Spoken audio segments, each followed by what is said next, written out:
Yes, I'm riding. Huh?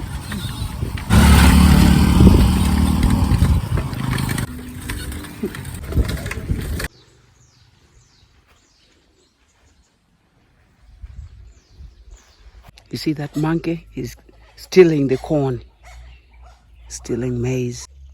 He ran. He's there. Hello, ladies and gentlemen. It's me here going to Kimanyangeyo Institute or Foundation for Science and Technology. You know, in our last year's seminar, 2023, we invited a speaker from this organization. He came and he spoke to the young people and all of us. So in this video, I went there to visit and ask them to come and partner with us in a seminar, and this is part of what they do. And I just wanted to show you guys, those that have a small piece of land and you want to plant, you want to grow everything. It's called diversified efficiency cropping or crops. Just a small nugget here, small video. I hope you watch it and learn something from it. And like I said, we do not only throw the mental health insights to the young people, but the mentorship is all about a holistic approach and just focusing on stuff that will help young people grow in their mindset and even financially, economically, as they continue in higher education, like boys, Dan and Julius. Yeah, like in a small holiday, they have to stay home and do some of these projects or help their parents to do this. And even in our community, the resource center to come and acquire the skills that are needed to just do something for themselves, for their families. Because we hate to spend so much money in buying stuff that we could actually try and do in our homes.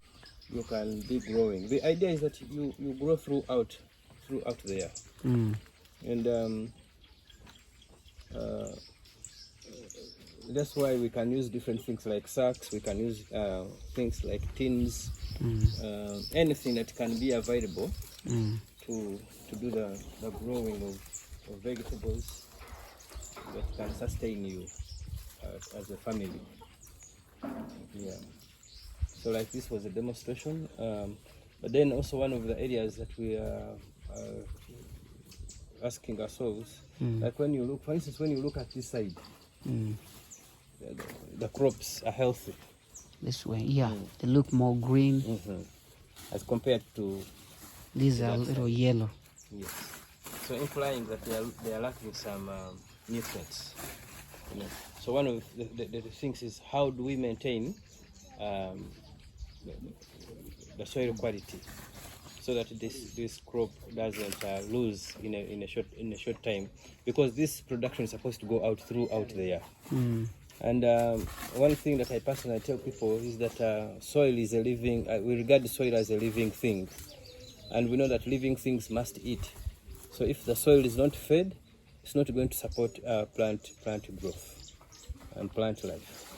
So basically, these are some of the. Here also at this center we do what we call soil testing to analyze the available nutrients within the soil. We have a laboratory where we do all these soil tests and analysis. Yeah. So basically, if someone had something like this, because like for instance here, in this plot alone, we harvest crops, the cabbages, we harvest the skuma, the eggplants. We also have the garden eggplants, and they have supported the trainings that take place here, and also the food that the Chimanya team eats is prepared from here. So they no longer buy vegetables from outside. We have this one, and then we also have what we call the DHE plots. Maybe we should also visit the DHE plots at once. Yeah, before we do that, I am seeing these are big cabbages, right? But it looks like something is germinating on the sides. Do you think it can become another cabbage, or it's dead completely no matter how it germinates? Like that one, and there's another one they harvested over there. What do you think? That one will not give you a good product, so you just have to do away with it, because you know cabbages normally it's harvested once and that is it. I was wondering, since this like is skuma. Okay. Sukuma wiki, for instance, even when you break the head, Yeah. it will bring branches, and you will still harvest something from there. Okay. Nuts, Mm. and we planted the marigold plant. This is marigold. Mm. Now, marigold is one of the pest repellents. So we are experimenting to see the effect of planting marigold together with other crops like nuts. Oh. See how does that? This plant. It's called marigold.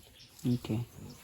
And is it working? You see already? We don't want to give a conclusion. Conclude. Because this is the first experiment with that, and we want to do more before we can be able to start saying something.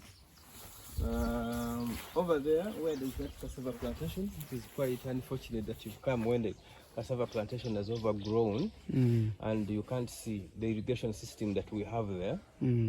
But there's an irrigation system. There are pipes coming from underground, and water comes from the other tank up.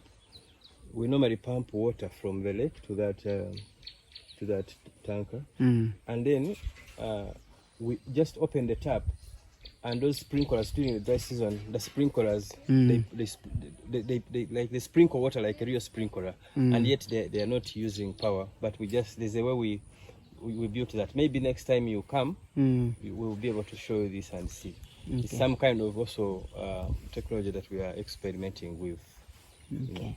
A technology that we call diversified high efficiency plots, or DHE plots. And in this technology, we raise beds like this. That bed can be like 1 meter from here up here, and then a furrow which can be like 30 centimeters. Now, on these DHE plots, or diversified high efficiency plots, we can plant various crops. Like, for instance, here we have the cassava, we have the pumpkins. But the idea is that you plant throughout the year also on a DHE plot. Like you plant different crops. For instance, you know that I planted the cassava and the maize. Now, or even with the beans. Maybe I planted, let us say that I planted the maize and the beans. Then, when I harvest the beans, the maize will be still growing. And then, as I'm about to harvest the maize, I plant the cassava, and maybe with some other cover crops like pumpkins and so on and so forth. So that throughout the year, we can have food. You have food. Now, a DHE plot can be like 500 square meters, where you can be able to do all this. The reason as to why we put these furrows is that it's easier to manage, in the sense that even when you're applying manure, you pass through the furrows like this. So you know that maybe I applied today, I was able to apply on 10 beds. It's very easy to manage, and a DHE plot with raised beds like this, than managing a plot just like that one. Like that.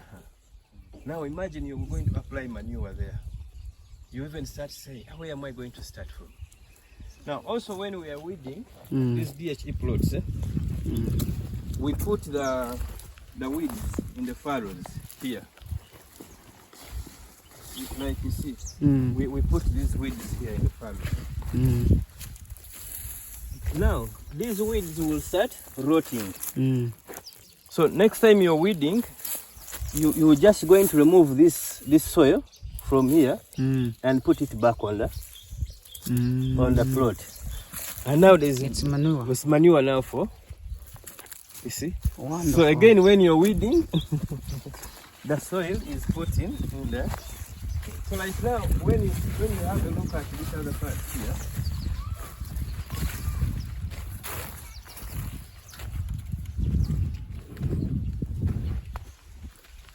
when you take a look at this, we have the bambara nuts here. This is the bambara nut. Yes. In Soga we call it empande. Empande, yes, bambara nuts. and we have the sunflower. See, so when we harvest the sunflower and the bambara nuts, we're going to plant other crops. Normally on a DHE, you have to have an idea, a good idea of mixed cropping, knowing which crops actually grow better together. But at least we want it to be a continuous process. So that's where now another question comes in. That you're saying we need to harvest throughout the year, but we have seasons in Uganda, for instance, a dry and a rainy season. What do you do in such a case? That's now how the idea of irrigation comes in, and that's why we, on the other DHE plot where there's that cassava, we put that irrigation system. Unfortunately, we didn't know that we had planted the cassava, the type of cassava that creates a canopy.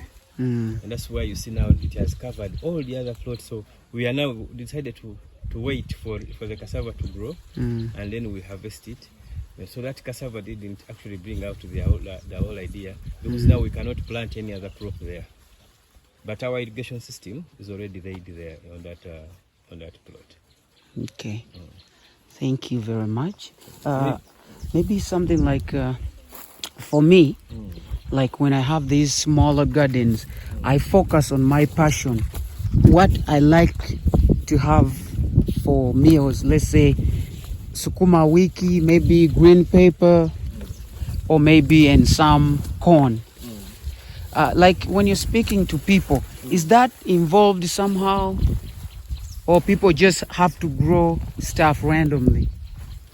Of course, like depending on your priorities at home, you decide what or which crop to plant. Okay. But like I said, you must have a good idea on mixed cropping. Okay. You have to know that if I plant this crop and this crop, they will grow together harmoniously. You know.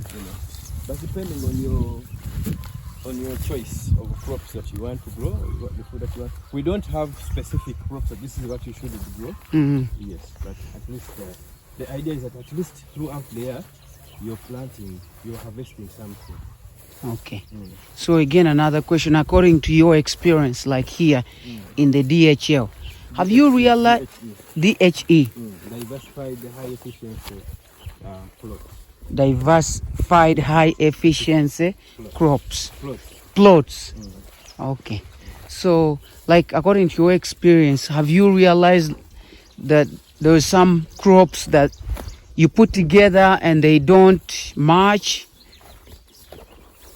Like if you put cassava and maybe beans or sunflower with empande, like, do we just have to grow them like that? Or if we have no idea, we can try, and if they don't grow well, we know this and the other, they hate each other. Like we said, we don't want the people to look at us as the all-knowing. And in our introduction, we said that with us, we believe that everyone can contribute to the body of knowledge, because everyone is created to carry forward an ever-advancing civilization. And so it is very important also for the people in the communities to experiment on the different crops. Yes.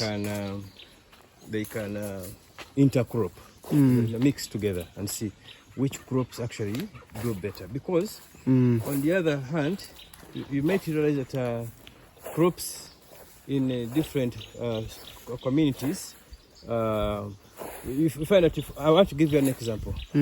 If you brought here an apple and planted an apple here, it may not do well. If you took the apple to Kisoro or Kabale, it can do well because of the different climatic conditions. So depending on where you are, if you can carry out these different experiments and see, also it is a very good thing. Hello, our YouTube viewers. Thanks for supporting us and viewing our videos. Please continue to share and subscribe and view more of the latest. Thanks.